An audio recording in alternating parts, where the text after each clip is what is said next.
Good morning, 11th standard, and welcome to English class.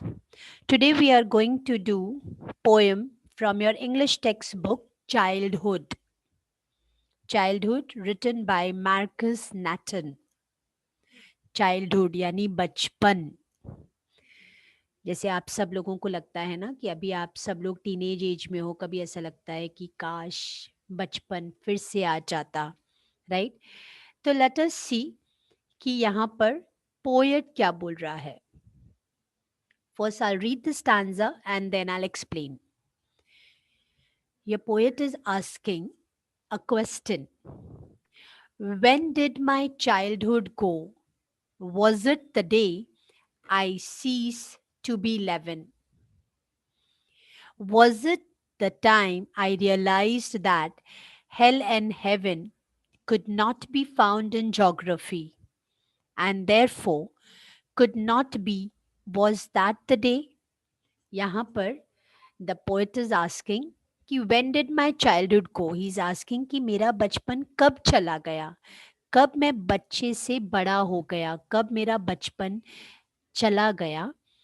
वो बोलता है क्या वो दिन था when I stop to be 11, यानी वो 11 ईयर्स से आगे बढ़ गया, वो 11 से बड़ा हो गया, राइट. तो बोलता है क्या वो दिन था जब मैंने 11 ईयर्स क्रॉस कर दिए, तो टीनेज एज में क्लाइम हो गया. तो बोले क्या वो दिन था जब मेरा बचपन मेरे से चला गया, या फिर was it the time when I realized that hell and heaven could not be found in geography. बोले या शायद वो दिन था कि मुझे ऐसा लगा ये हेल और हेवन जो प्लेस है, क्योंकि ये प्लेस हैं. हम बच्चों को जब भी आप छोटे थे तो हम बोलते हैं ना ऐसा कुछ गलत नहीं करने का, will go to hell, if you do good deeds God will call you in heaven. ऐसा हम डराते हैं, बच्चों को बताते हैं, राइट. तो वो बोल रहा है क्या वो दिन था जब मुझे रियलाइज हुआ कि अभी तक जो मुझे बोला जा रहा था कि हेल और हेवन में हम जाते हैं, ये हेल और हेवन ज्योग्राफी में तो कहीं पर भी ये जगह नहीं है. मुझे क्या बोला जाता था कि it is a place, right.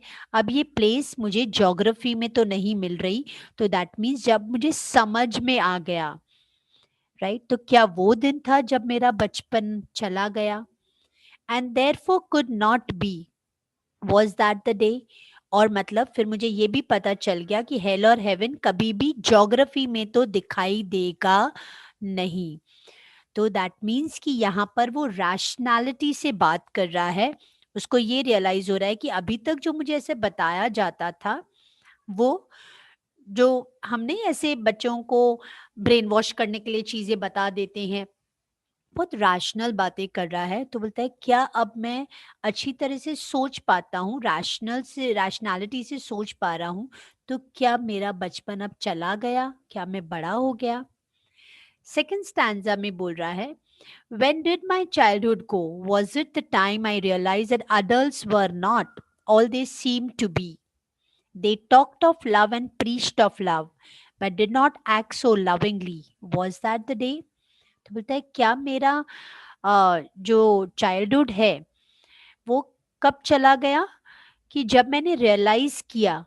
क्या रियलाइज किया उसने कि ये जो अडल्ट्स हैं, मेरे से जो बड़े हैं, राइट, जो अडल्ट्स हैं, जिनको हम एडमायर करते हैं, जो हमें चीज़ें सिखाते हैं, जो हमें एडवाइस देते हैं, they always talk about love. मतलब दे वो हमें सिखाते हैं कि सबसे अच्छी तरह से रहना चाहिए, प्यार से रहना चाहिए. दे प्रीच लव, राइट. वो हमें सिखाते हैं कि कभी भी किसी के साथ हेट्रेडनेस नहीं रखनी चाहिए, मिलजुल कर रहना चाहिए, ऐसा सब हमें सिखाते हैं ना अडल्ट. तो बोले वो लोग सिखाते तो है about love, but they do not act like that. मतलब तो बोले क्या मेरा चाइल्डहुड उस समय चला गया जब मैंने रियलाइज किया कि जो अडल्ट्स हैं वो बोलते कुछ और है और करते कुछ और है. मतलब they are telling us about something, वो हमको प्रीच भी कर रहे हैं, हमें एडवाइस दे रहे, लेकिन खुद उस तरह बिहेव करते नहीं हैं. तो क्या मुझे जब ऐसा रियलाइज होने लगा तो तब मेरा चाइल्डहुड चला गया, तब मुझे अंडरस्टैंडिंग आ गई है, ऐसा तो नहीं है ना. फिर वो थर्ड स्टैंजा में बोलता है when did my childhood go. Was it when I found my mind was really mine, to use whichever way I choose, producing thoughts that were not those of other people, but my own and mine alone? Was that the day? ते क्या मेरा childhood कब चला गया कि जब मैंने खुद सोचना स्टार्ट किया, मुझे ये रियलाइज होने लगा कि मेरा माइंड मेरा है, मेरा माइंड मेरा है, मेरे थॉट्स मेरे हैं, राइट? मैं दूसरों के थॉट्स के हिसाब से नहीं चल सकता हूँ। मुझे कोई फोर्स नहीं कर सकता है कि मैं दूसरों के हिसाब से चलूँ, दूसरे के थॉट्स से चलूँ। क्योंकि जब हम छोटे होते हैं तो हम क्या होते हैं, हम इंडिपेंडेंट, हम जो है डिपेंड होते हैं अपने पेरेंट्स के ऊपर, बड़ों के ऊपर, है ना? तो वो जो बोलते हैं हम वो करते हैं। As you start growing big, वो क्या हो जाता है, you have your own point of view, you have your own thoughts, right? And you want to do what you feel good. Singh, क्या मेरा बचपन तब चला गया जब मैंने खुद अपने आप के बारे में सोचना स्टार्ट कर दिया, मैं इंडिपेंडेंट होने लग गया हूँ। अभी मेरे थॉट्स मेरे हैं, किसी और के थॉट्स पे मैं नहीं चल रहा हूँ। क्या वो दिन है जब मेरा बचपन चला गया? And last, he's saying, where did my childhood go?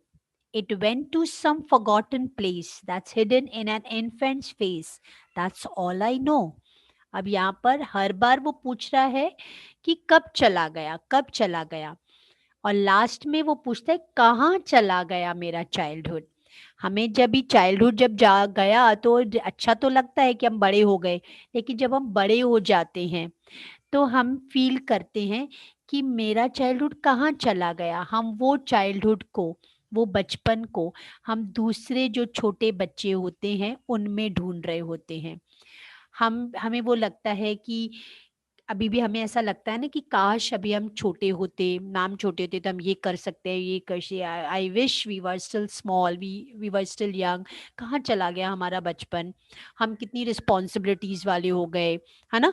पढ़ाई का टेंशन, ये टेंशन, वो ऐसा वैसा बहुत सारी। तो जब बचपन में होते थे, जब चाइल्डहुड में थे, वी वर लाइक रिलैक्स्ड, कोई टेंशन नहीं होती थी। तो बोलते कहाँ चला गया मेरा चाइल्डहुड? क्या वो ऐसी जगह पर चला गया, ऐसी फॉरगॉटन प्लेस पे चला गया जहां पर मैं जा भी नहीं सकता वापस? या मैं उस बचपन को किसके फेस पर देखता हूँ? अब मैं छोटे बच्चे जो हैं, जो इन्फेंट्स हैं, जो चाइल्ड हैं, जो दूसरे बच्चे हैं, उनके फेस पर शायद मैं अपना बचपन देखता हूँ, right? It is a very simple poem which he has described about the childhood. Now let us discuss about the rhyming scheme. ये जो फर्स्ट स्टैंजा है, इसका देखो राइमिंग स्कीम अगर मैंने इधर लिख दिया है actually, A B B C C D. अब देखो ये गो है, फिर 11 एंड हेवन, 11 एंड हेवन ये राइम कर रहे हैं, राइट? ज्योग्राफी एंड बी ये राइम कर रहा है, और डे इज अलोन। तो A B B C C D, right? इसी तरह आपको दूसरे स्टैंजा के राइमिंग स्कीम जो है वो करने हैं। Another thing, let us discuss the poetic device. देखो ये जो थर्ड लाइन है, can you see this? Was it the time I realise that hell and heaven. अब ये हेल एंड हेवन ये क्या है? टू ऑपोजिट वर्ड्स है ना? ऑपोजिट वर्ड्स है ना, opposite words, opposite theory, hello और हेवन। तो this is this figure of speech, ये कौन सी फिगर्स ऑफ स्पीच हुई? एंटीथीसिस, है ना? एंटीथीसिस कौन सी होती है? टू ऑपोजिट वर्ड्स, ठीक है? यहाँ पर एक और फिगर ऑफ स्पीच है जिसको हम बोल सकते हैं ऑल्टरेशन। ऑल्टरेशन मतलब the alphabet, the alphabet is repeated. यहाँ पर देखो एच एच, ह साउंड, ह साउंड जो है वो रिपीट हो रहा है, तो ऑल्टरेशन, ठीक है? There is one more figure of speech over here, आपकी थर्ड स्टैंजा में देखो, थर्ड स्टैंजा में third line, to use whichever way I choose. अब ये जो एक्चुअली जो सेंटेंस है, it should be written, it should be written like this, I choose to use whichever way, है ना? लेकिन लिखा कैसे है? To use whichever way I choose. तो ये फिगर ऑफ स्पीच कौन सी हो गई? इन्वर्जन। अगर हम उसको इन्वर्ट करें तो वो प्रॉपर सेंटेंस बनता है, राइट? तो this figure of speech is called inversion. ठीक है। यहाँ पर एक और फिगर ऑफ स्पीच है, शायद वो फिगर ऑफ स्पीच आप लोगों के लिए शायद वो न्यू फिगर ऑफ स्पीच शायद हो, जिसको अपन बोलते हैं इंजैबमेंट। इंजैबमेंट। अब इंजैबमेंट जो फिगर ऑफ स्पीच है ना, वो मतलब कौन सी फिगर ऑफ स्पीच है? What is the meaning of enjambment? Enjambment का मतलब होता है कि कोई भी सेंटेंस जो है वो कंटिन्यू हो रहा है in the next and next lines. जैसे फॉर एग्जांपल ये देखो, was it the time I realized that adults were not all they seem to be। अब ये पूरी लाइन देखो, ये नॉट के बाद कोई पंक्चुएशन मार्क नहीं है ना? ये क्या हो रहा है? कंटिन्यू हो रहा है, all they seem to be, और फिर यहाँ पर कॉमा है, राइट? तो कोई भी लाइन जब सेकेंड या थर्ड लाइन तक कंटिन्यू होती है तो वो फिगर ऑफ स्पीच को क्या बोला जाता है? इंजैबमेंट। क्या बोला जाता है? इंजैबमेंट। मैं यहाँ पर लिख देती हूँ,